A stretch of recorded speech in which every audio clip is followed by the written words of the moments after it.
Perez Jepchirchir broke away with 1 mile to go. About probably a quarter mile later, Perez Jepchirchir and this woman, Abel Yashina, were back together again. And it basically came down to who could run the fastest on Boylston. This is the part where it was super shocking and I was really surprised to hear about. Olympic bronze medalist Molly Seidel ran with the leaders early and hit halfway in 11th in 71.44. Now this is about 2 minutes behind the leaders, so the pace was really hot. By 25K, she had slowed to 22:24.17 pace and would drop out before 30K. After the race, she released the following statement in Boston today. The 42-year-old, so she can still compete in the top 10 with 42 years old, who won the 2017 and was second at the last two Bostons in 2019 and 2021, also 8th in 2018, finished 4th today in Boston Masters course record time of 2:21.40, smashing.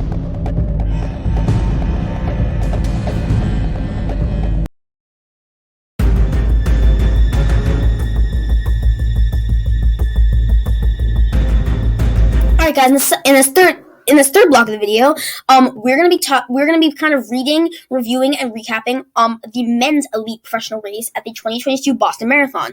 So once again, like we did with the women's article, with the women's race recap article, I would just like to give a huge shout out to Let'sRun.com. I have skimmed both of the articles a little bit, and these articles look like they are amazing. I mean, the women's one was already amazing. It was incredible to see all of these. It was incredible how well Let'sRun.com writes these articles and kind of just describes it. They do such a great job describing all this stuff, and it's incredible how they can do this and make it sound so elite and professional at the same time, while making you be able to understand it. The length of the article isn't the best, but my feeling is as long as they can make it understandable and make it somewhat detailed and lengthy, I am very happy with it. So thank you to Let'sRun.com for the articles, and let's get straight to it. So once again, before we start the recap of the races, and before we start taking the quick takes from Let'sRun.com, I would just like to say that this men's race, it might have been more stacked than, I don't think it was more stacked than the women's race, but this men's race was incredible. You had the 2019 New York City Marathon champ and former world marathon and former half marathon world record holder Jeffrey Camoro. You had Jared Ward, who was a 2016 Olympian. You had Jake Riley, who was a 2021 Olympian. You had Benson Kipruto, the defending champion. You had Cissé Lema, who had won, I think he had won Boston the same year Edna Kiplagat did 2017. I think he was also a Berlin champion. So you can see this field was stacked, but overall, it was surprising. But Evans Chebet of Kenya came out on top and won the race. So let's get straight to it. Title: Evans Chebet flies downhill to win Boston Marathon in 2:06.51. Now, they are not lying. Evans Chebet, as I said to you guys in the intro of this video, he strung the field out within 5K. 5K was all it took to string this field out, and Evans Chebet, well, he built up a lead of about 30 to 45 seconds of just. He was the only one on the screen you could basically see as he was running on Boylston. He was 30 seconds ahead of everyone else. It was ridiculous. It was insane. It was so much fun to watch because it takes so much braveness to do that. Like, he was exactly like Kipchoge. He did not wait around. He was like Kipchoge in his first mile of Berlin. He did not wait around for anyone else. He said, you know what? You guys can't do this. I'm going to go out and I'm going to breakneck this all the way to the finish, and that's what I want to see out of more marathoners these days. I want to see people go, okay, I'm going to crush you all, and whoever wants to come with me, fight it out for the victory. But if you don't want to, well, it's a battle for second and third, guys. I'm going to go and I'm going to destroy you all, and if you can't come with me, battle it out for second and third. 13:55 5K from 35K to 40K blows open race, like I just described for you guys. But this race was incredible. Boston, 4:27, 4:26, 4:26, 4:37. Those are the mile splits for Evans Chebet of Kenya for miles 22 to 25, coming off Heartbreak Hill as he put on his running exhibition to blow open the 2022 Boston Marathon and win in 2:06:51, the third fastest winning time in race history. He covered the downhill 5K from 35 to 40K in a staggering 13:55. Now, let's go back and read this for a second. He ran 4:27, a 4:26, a 4:26, and a 4:37 mile, coming off the Newton Hills and Heartbreak Hill from 22 to 25. And he ran the third fastest winning time in history by blowing the field open with a 13:55 5K from 35K to 40K. This Evans Chebet ran the most incredible Boston Marathon I could have ever expected. A lead pack of 20 was still together at halfway, and an honest 1:03:24 was three Americans, C.J. Albertson, Elena Chebet, I can't really pronounce that, and Mika Ekofono, again I can't pronounce it, in the lead. 15 people were still together atop Heartbreak Hill until Chebet made his move on the downhill on the 22nd mile. He made it. Evans Chebet was not expected to win. He was not expected to even do that well. But Evans Chebet, I love the braveness of these guys these days. I love when so many young marathoners go out, whether young or old. I love to see marathoners just absolutely say, I'm fitter than all of you. I'm better than all of you. I'm going to go out and I'm going to kill all of you. And if you would like to come with me, it's going to be 5K worth. It's going to be another 7K worth of pain. If you don't, well, you can settle for second and third place. I love that about him. He made it so decisively, didn't wait for anyone else, just went. That's the best thing about it. Gabriel Gaze of Tanzania was the only runner to stay with Chebet, but by mile 23, Chebet was all alone. There was no one even close to him. The second best was Lawrence Chirono, about 30 to 45 seconds behind. He flew down the downhill 22nd to 24th miles in 4:27, 4:26, and 4:26. But victory was not guaranteed, as defending champ Benson Kipruto and Lawrence Chirono were leading the chase pack about 15 seconds back. So he blew by these hills, but as we see, they had made up about 15 seconds on him. So the race, he was not guaranteed win, but I mean, he did this so decisively. It was, I can't say this more enough. I just love how decisively Chebet ran this race. It is incredible. But once Chebet followed up with a 4:37 flatter 25th mile, victory was his as he won by 30 seconds over 2019 champ Chirono, 2:07:21, who was 6 seconds up on Kipruto, 6 seconds up on Kipruto, 2:07:27, with Gay holding on to nab fourth in 2:07:53.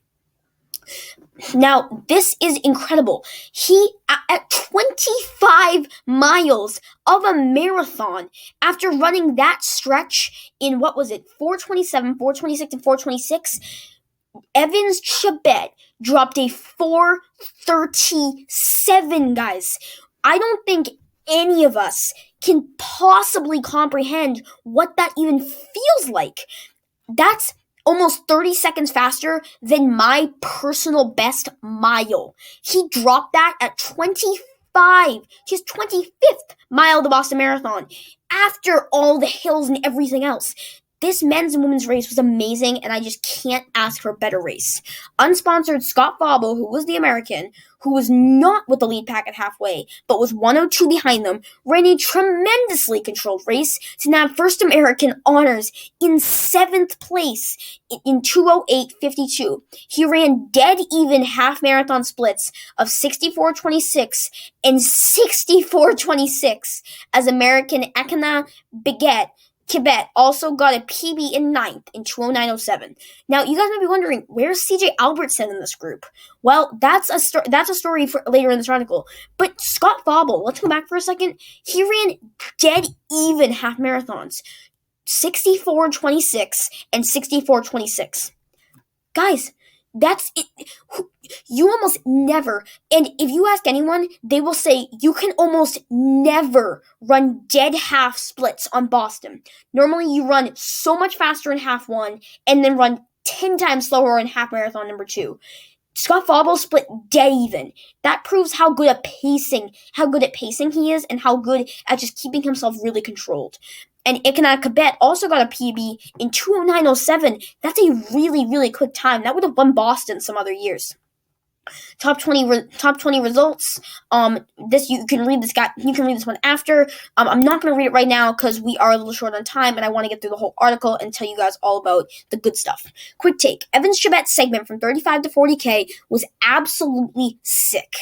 When you have 5 miles to go and 15 men still in the lead pack in the deepest Boston Marathon field in history. Now, granted, even on the announcers, which I will link a video for this down in the description below, the announcers even said, it was Kara Goucher, who we talked about in the last video, or we talked about in the last block. Kara Goucher, she was saying, like, what are these 15 men doing? Like, how has nobody spread this out yet? It's crazy. And, just as she says that, Evans Chebet, whoosh, it's just swoop and gone. It's crazy. It's just like in a snap of a finger, it went from 15 to 2 to 1 in a matter of 5K, so it's crazy.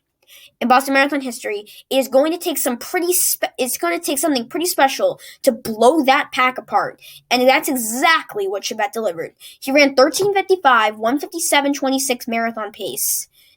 That is ridiculous for the downhill 5K segment from 35K to 40K, building an 18-second lead that would grow to 30 seconds by the finish. Benson Kipruto's winning time came at the same point in the course at 2021, but he covered that last segment 11 seconds slower in 14:06. Guys, I don't think we fully understand how impressive this is. Benson Kipruto, who won by a pretty comfortable margin last year, ran 11 seconds slower than Evans Chebet ran at 13:55. Guys, I don't think we understand how amazing this actually was.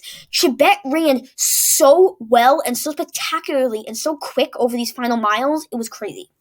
Obviously, the downhill nature of the segment can make it easy to get going, but it also comes 21 miles into the race, right after 4 tough climbs in Newton. By comparison, Jeffrey Kamworor, who many felt would be well suited to race with a hard final 10K, me included, I thought he was going to win the race, was broken out of the field by the same segment, covering it in just 15:42. Guys, this is almost 2 minutes slower than Chebet, who ran 13:55, and ultimately faded all the way to 18th. Now, Kamworor did not really run the greatest race. I expected him to do much better. I expected him to win the race. He faded back to 18th. That's not the greatest, but again, he still ran a really, really good time. Considering Chebet's winning margin, the quality of the field, and his winning time of 2:06:51 has to go down as one of the most impressive Boston Marathon performances of all time. 2:06, and once again, he won a 30-second gap over what people consider the greatest Boston Marathon field in history. We would have thought this probably would have came down to a last 2-second sprint like it did in 2019 with Chirono and DeCisa. I will link that video down in the description below. It was crazy. Chebet blew everyone away. It was ridiculous. 2:06:51 is the 8th fastest time ever run in Boston, but 6 of the 7 times ahead of Chebet came in a wind-aided 2011 race. So Chebet was not wind-aided, and he still ran the 8th fastest time ever. The 7 ahead of him had a tailwind the whole way in the 2011 race. Ridiculous, guys. Absolutely insane. Outside of that day, only one other man, Robert Kiprono Chariot, 2:05:52 in 2010, had ever broken 2:07 in Boston. That's crazy. Chebet is one of only about 10 people to ever break 2:07 in Boston, and he did it with the greatest field in history on his side. Today's win was Chebet's first major marathon win in his career. First major marathon win in a career marathon finish for number 14. This was his 5th run in a major and 2nd run in Boston. He DNF'd in 2018 Boston, like many of the elites. If you guys haven't seen 2018 Boston, I will link the men's elite race down in the description below. Yuki Kawaichi won the race in a driving tsunami. So that was insane, but I can see why he dropped. But his 203 flat win in Valencia in 2020 should certainly be considered a major win, as it featured the most sub 204s ever in a marathon. 4. He ran 4 sub 204s. Chebet rarely has ever had a bad day at the office, but he's only recently started winning. Of the first 9 marathons he finished, Chebet didn't win any of them, but finished second in 6 of them. That's hard. And ran 2:05:05 or faster in 3 of his last 4. He has now won 4 of his last 5 marathons, running 2:05 or faster in all 4 of them. All told, in 14 marathons, he's finished first or second in 10 of them. So let's say he's won 14 marathons. He's either finished first or second on the podium in 10 of them. Guys, this is insane. For the last 9 marathons he didn't win any of them, but ran 2:05 or faster in his last 9 marathons. Guys, I can't say this enough. These elites are getting so fast these days. It's crazy. This just proves how amazing Chebet actually ran. Quick take. Lawrence Chirono's consistency is also remarkable. Lawrence Chirono has run 15 marathons since the start of 2016. He has finished outside of the top 2 in precisely 2 of them. That's it, 2. And was last summer's Olympics in Sapporo, where he finished 4th, where he was just 2 seconds away from winning a medal. Now that must have really hurt. He finished 4th and was 2 seconds away from getting on the podium. People thought he was going to be a Kenyan sweep, but that didn't happen. Before today, Chirono was probably the second best marathoner in the world, behind Eliud Kipchoge, who we all know is the marathon world record holder, greatest marathoner of all time. Yes. Based on his body of work over the last few years, and it's hard to drop him much after today. But considering Chirono lost to Chebet in both Boston and Valencia, perhaps Chebet should be second behind Kipchoge now. Now, you can make the argument Chirono did win 2 major marathons in the same year, so that's really impressive. I think he has run under 2:05. He finished 4th at the Olympic Marathon last year. But as Chebet, he has had really great consistency. It's remarkable. I mean, Chirono's consistency is really good, but Chebet has finished on the podium in 10 of his 14 marathons. So the fact that he can actually do that is crazy, and Chebet, he could be. I think he definitely could be considered it. Those are all Chirono's marathons where he finished and everything else. You guys can take a look at that afterward. Quick take. Scott Fauble ran an incredibly smart race and was rewarded with a PB and top American honors. Today's race started fairly quickly, with the leaders running the downhill first 5 miles in 23:56. Guys, let's be sure of that. That's 2 minutes slower. That's about 5 minutes faster than my 5-mile PB. They ran incredible today. 2:05 to 30 pace. Scott Fauble was in that group, but then he saw leaders CJ Albertson and Bethwell Yegon increase the pace even more. They would run the next mile in 4:40. He made the decision to back it off. Now, this might have been fast, but Chebet's miles over this would be slow compared to Chebet's last 5K. This was still really quick, but in Scott Fauble's regards, I am really impressed with how Scott Fauble wasn't even expected to do he was expected to, but he's kind of an afterthought American as well. He really shouldn't be. Scott Fauble is a very great American athlete, but as he saw, he's not done yet. He has proved to us that he can really do anything. That's 2:06 pace, Fauble said. If these guys go run 2:06, and then more power to them, there's nothing I can do about it. So basically saying Scott Fauble really just couldn't hang with them. I think Scott Fauble was more of like a 2:10 guy, 2:12 guy, but he ran I don't even know what he ran. I think he ran like a 2:07 something. So he ran a really spectacular race. You guys can read the rest of this. I can't right now, though, because we are running a little short on time, but you guys can read the rest of that. Amazing job to Scott Fauble. Quick take. Alcalathanon Kibet is the 13th fastest American to break 2:10 in Boston. After finishing in the top American in New York last fall, 4th, Kibet now sits at 9th on the all-time U.S. list of the fastest runs in Boston. So this is the fastest runs in Boston. Scott Fauble is here; he's 5th, and then Kibet is here; he is 8th. I think they said 9th on the all-time list. It is actually 8th on the all-time list. I don't know why they said 9th. Maybe it's just a typo mistake. But yeah, so Kibet also ran a really great time. He ran sub 2:10, a PB, and I think he was second American, as they said.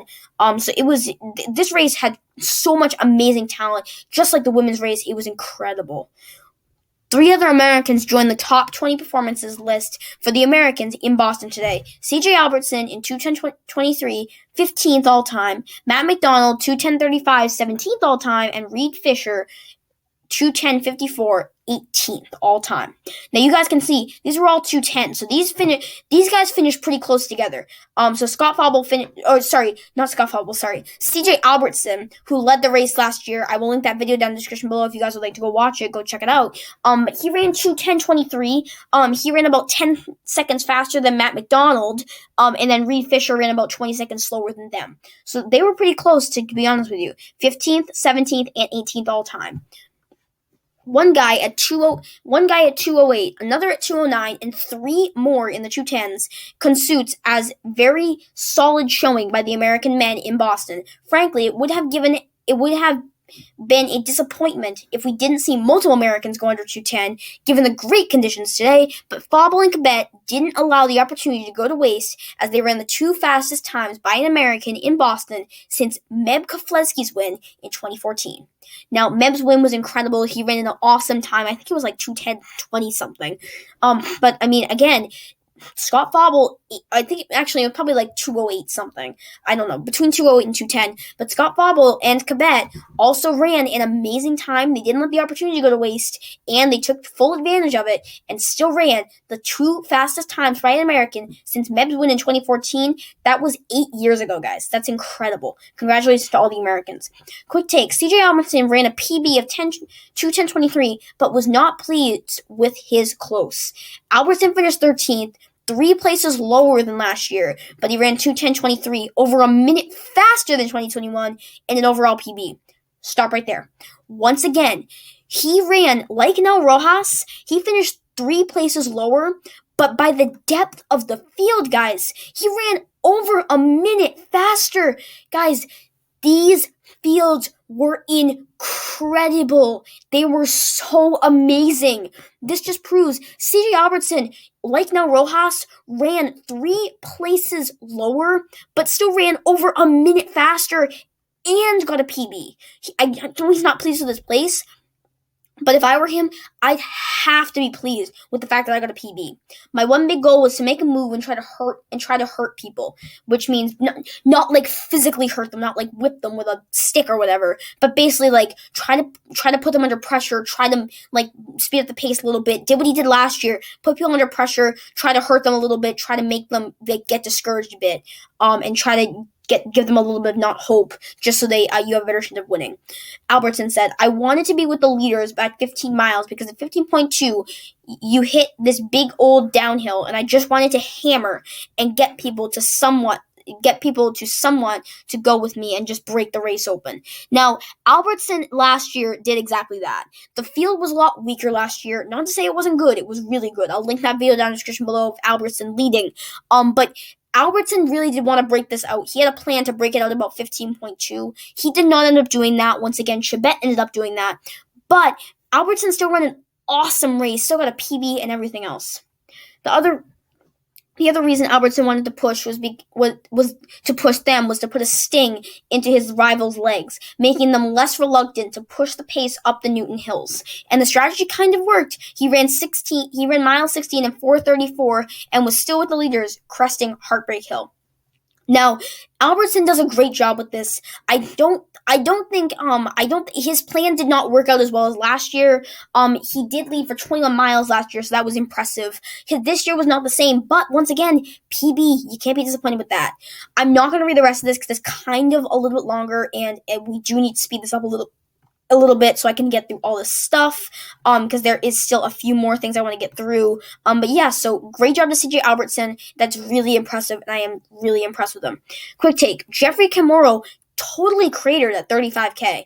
Now, as they mentioned in the article, Jeffrey Kamoro did not really run the race we were expecting from him. We expected a lot more from Kamoro, and he didn't really deliver. He finished 18th, which is good. I mean, I'm not saying I'm gonna finish 18th the Boston Marathon. That's super, super good. So nothing against him. But I expected Kamoro to win the race. So the fact that he only finished 18th is a little disappointing. But yeah, so let's get straight to these paragraphs. According to the LRC pre-race polls, Kamoro was the favorite. As I said in my preview, he was my favorite. He was the favorite I expected to win. At 35K, Kamoro was still in the hunt in 7th, just 4 seconds off the lead. He crossed the finish line in nearly 5 minutes behind the winner in 2:11. 5 minutes behind the winner in 2:11:49, 4:58 behind first. He ran his final 7.2 kilometers in 25:04, 5:36.4 mile pace, which is just 2:27 marathon pace. His final mile was just 6:54. Okay, let's go back. So he was still in the hunt in 7 off the lead pack at 35K. The moment Chebet split that out, he ran 7.2K in 25:04, 5:36.4 mile pace. That's good, but that's not that's not super impressive. I mean, Chebet ran 4:27, 4:26, and 4:26. Kamoro only ran 5:36.24 and finished 5 minutes behind him. I don't know. I mean, Kamoro was expected to do really well, and he still did. I mean, I'm not saying he didn't do well, but I just think he really could have done a little bit better. And his final mile, only 6:54? I mean, that's fine, but I had guys from my club doing better than that for their final mile. So the fact that Kamoro only ran 6:54 for his final mile, that's kind of a little bit disappointing. Again, he still ran an amazing time of 2:11:49. I mean, I'm never saying I can run that right now, but I mean, I want to be able to run that one day, but I'm not throwing him under the bus for anything. He ran an awesome race. But I don't think he ran to his full potential. But again, I am super impressed with Kamoro. He is still a very great runner. I mean, a 2019 New York champion. Still, I think he's an Olympian too. But yeah, so amazing thing. And the last one, quick take: Jared Ward feels he's on his way to regaining his old form. The 2016 Olympian finished 26th in 2:15:24. Not a very strong performance for the guy who was 8th here in 2019 in 2:09:25. And while Ward finished in the top 10 in New York last year, 10th in 2:14:06, he has struggled in the marathon since the end of 2019. After searching for answers, Ward began taking thyroid medication in January. He's also scaled back to his mileage as he's tried to get his body back on track. Ward said the lack of mileage caught up to him, but he said that he felt more like his old self in the first half of the race, 64:26. And let me reread that. He scaled back his mileage as he tried to get his body back on track. Ward said the lack of mileage caught up to him today, but he said he felt more like his old self the first half of the race, 64:26. Now, Jared Ward has been he was one of the greatest American marathoners in 2016. He was a 2016 Olympian, was not a 2020 Olympian. We were all expecting him to, but at the Olympics, he finished 6th at the Olympics. So even though he hasn't been that great since 2019, he has been really, really, really, really impressive. I mean, the guy has been really, really impressive with his performances over the past few years. I know he hasn't been great. He didn't run the greatest time in Boston, but I mean, I think he still finished in the top 50, or I think he still finished in the top 30. Yeah, he finished 26th place right here, as it says. Jared Ward after 2:15:24, 26th place. He still finished top 30. That's still really, really good. That's still top 1% over the whole marathon. So the fact that he could do that, I mean, I get it's not a podium finish, but still, I mean, he still ran 2:15, so that's still really, really, really impressive. And Jared Ward, I mean, that's really good. He's feeling back like his old self, because if he's feeling he's regaining his old form, the guy can definitely challenge for the next major marathon and maybe even Worlds later this summer. Yes, that's probably going to do it for that. Yeah, guys, so that's probably going to do it up for this third block of video, and now let's move into our fourth block of the video. Basically, just me reviewing with you guys all about what we talked about in this article, all about the men's elite race.